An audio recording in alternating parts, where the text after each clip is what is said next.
La crise sanitaire a frappé de nombreuses personnes et a engendré de nombreux changements professionnels aux quatre coins de la France et dans le monde. Aujourd'hui, je suis avec Julia Guillot, originaire de Saint-Affrique dans l'Aveyron, qui va nous parler de son travail et de comment la crise sanitaire a impacté son métier.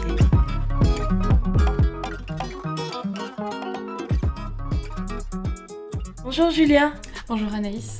Alors Julia, est-ce que vous pouvez vous présenter ? Alors je viens de Saint-Affrique, je travaille à Paris sur des tournages principalement de cinéma et je travaille dans le casting et dans les costumes. Vous avez débuté votre carrière il y a peu, comment votre travail se passait ? J'ai commencé en étant principalement stagiaire production, donc je faisais un peu de tout en fait, c'est un métier un peu fourre-tout. Ça se passait bien, il y avait souvent des bonnes ambiances sur les tournages, on apprenait un peu sur le tas, donc il y avait beaucoup de stress, mais dans l'ensemble c'était plutôt excitant. Ah, vous êtes là. Ça t'étonne de me voir ? Je t'attendais. Et cette passion du cinéma, elle vous vient d'où ? Vient de plusieurs sources, je dirais. Mon père travaillait au cinéma de Saint-Affrique, donc je pense que c'est la principale motivation qui m'a poussée à regarder des films, à vouloir faire des films et à vouloir travailler dans le cinéma. Après, j'ai toujours adoré aller au cinéma, voir des films, découvrir des nouveaux types de films, de réalisateurs. À quel moment vous êtes dit je vais en faire mon métier ? Quand j'étais ado, je dirais vers 15-16 ans. J'ai toujours été portée sur des métiers artistiques, mais ça aurait plus été sur l'art plastique ou écrivain, des choses comme ça. Et puis, je me suis rendu compte qu'au cinéma, au final, il y avait beaucoup d'ouverture. On pouvait être réalisateur, on pouvait être costumier, on pouvait être monteur, on pouvait vraiment toucher à tout. Et j'ai décidé de me spécialiser dans ce domaine-là et de réaliser du coup mettre des histoires sur écran.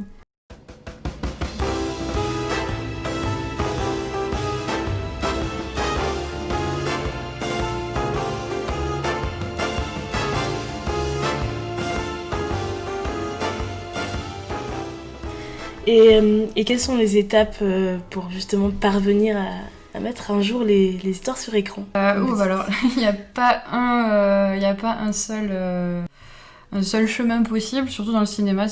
On pourrait penser qu'on fait une école, 3 ans, et puis ensuite on est engagé, on passe assistant, et puis etc. Mais c'est vraiment très très très aléatoire. Moi je suis passée par beaucoup de chemins divers. J'ai fait un bac L à Millau, à Jeanne d'Arc. J'ai préféré pas me fermer de porte tout de suite en me spécialisant dans le cinéma directement. Donc j'ai fait une prépa, j'ai fait Cannes Hippocagne, une prépa littéraire.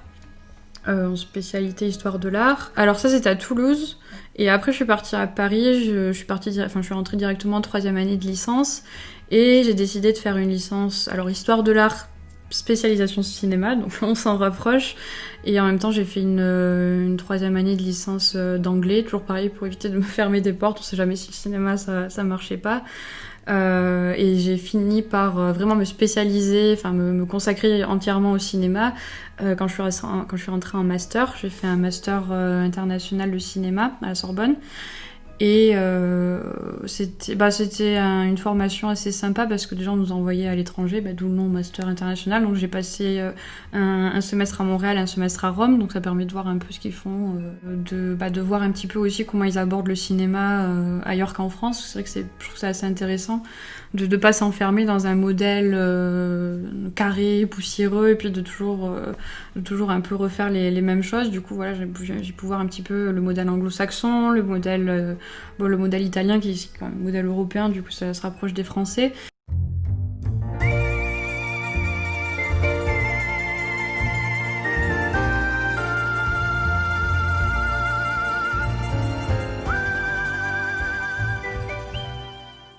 Et après tout ce chemin assez riche, vous avez fait quoi ? Après les études, il me tardait qu'une chose, c'était de rentrer dans le concret, dans le vif du sujet, donc de commencer à travailler. Et donc il faut se faire ses armes en faisant des stages en fait. J'ai voulu garder un pied dans le système universitaire parce que c'est vrai que c'est toujours assez c'est toujours assez difficile de se lancer corps et âme dans quelque chose de nouveau et de quitter ce qui est rassurant. Donc je me suis encore inscrite à la fac pour faire de l'archéologie, ça n'a rien à voir, mais je voulais poursuivre quelque chose à côté. Et du coup, j'ai commencé à faire des stages, donc sur des tournages, juste après avoir fini mon master.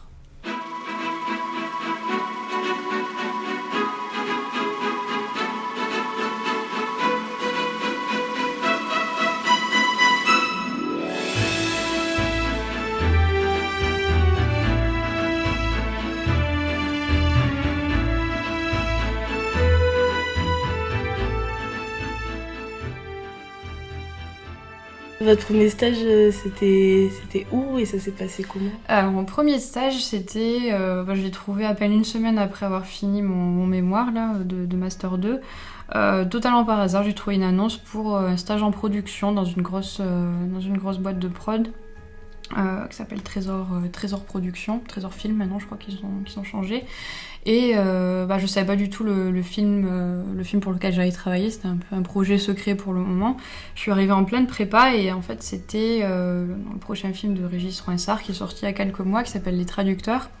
Donc un énorme film choral, international, avec plusieurs grosses pointures, autant des techniciens que des acteurs relativement connus. Il y avait Lambert Wilson, en anglais il y a Alex Lauter, qu'on a vu dans une série Netflix là, récemment, Riccardo Scamarcio en Italie, Olga Kurylenko qui a joué dans des James Bond, des choses comme ça, Sarah Giraudot qui a eu son César il y a pas longtemps, vraiment un pléthore d'acteurs d'horizons différents. Et c'était un énorme film, une très grosse production vu que ça impliquait du coup plusieurs acteurs étrangers. Et je suis arrivée donc en pleine prépa sur ce film et j'ai dû me former, j'y connaissais rien donc on m'a formée directement, j'ai fait des différentes tâches qui allaient de servir un café parce que j'étais stagiaire à passer toute une après-midi à regarder des films avec le réalisateur pour trouver des idées de plans, donc des trucs sympas, des trucs un peu moins sympas, mais ça a eu le mérite au moins de me faire connaître, de me faire rentrer dans ce métier-là. Connaître du monde, d'apprendre des choses, et j'y suis restée 6 mois. Parce que du coup les contacts c'est important dans ce milieu. Ouais. En fait on peut pas trouver du travail sans contact. Il y a pas je suppose que c'est pas le seul domaine dans lequel c'est le cas, mais on peut pas trouver d'offres d'emploi sur internet par exemple. Si jamais je suis en rate d'emploi, je vais pas pouvoir aller sur Pôle emploi et puis trouver annonce pour assistante de casting ou assistante de figuration. Tout se fait par le contact et en fait on nous propose souvent des jobs plutôt que nous on postule quoi. Et là dernièrement vous travaillez sur une série. Oui, il y avait une série qui est venue se tourner à Saint-Afrique. Puis en février, je crois, on a fini en mars. C'est une série de films pour la télé qui s'appelle Crime A, du coup, à ne pas confondre avec Meurtre A. Vous en pensez quoi de ces crimes? Quel rapport elle a avec ces meurtres, ma fille? Je ne sais pas encore. Ils sont venus, pour des raisons inconnues, s'installer à Saint-Afrique récemment. Et ils ont tourné donc Crime à Saint-Afrique. Voilà, et on m'a proposé d'être assistante de casting, donc j'ai dit oui. Voilà, ça m'a permis de revenir aux sources. Ça consiste en quoi pour les auditeurs là, qui nous écoutent, assistante de casting? Assistante de casting, j'assiste la directrice de casting pour tout ce qui est distribution des rôles, des petites. Alors généralement les premiers rôles sont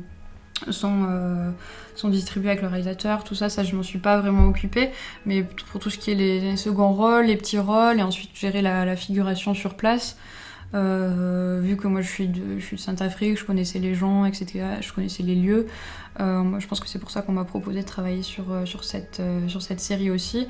Et on a juste géré les petits rôles, les contrats, sur le plateau, expliquer aux gens comment ça va se passer, distribuer les gens par jour, etc.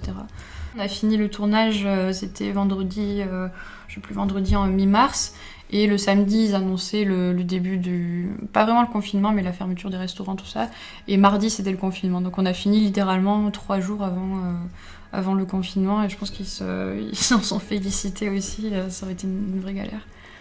Et depuis le début de la crise sanitaire, que faites-vous? Depuis le début de la crise sanitaire, alors ça c'est une question. Je me prépare à retravailler, j'espère, depuis plusieurs mois.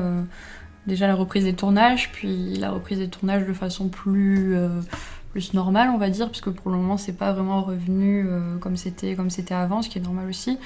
Et du coup, j'en ai profité pour démarrer, développer des projets perso, toujours de genre de choses qu'on repousse parce qu'on n'a pas le temps. Et là, il y avait rien d'autre à faire, donc voilà.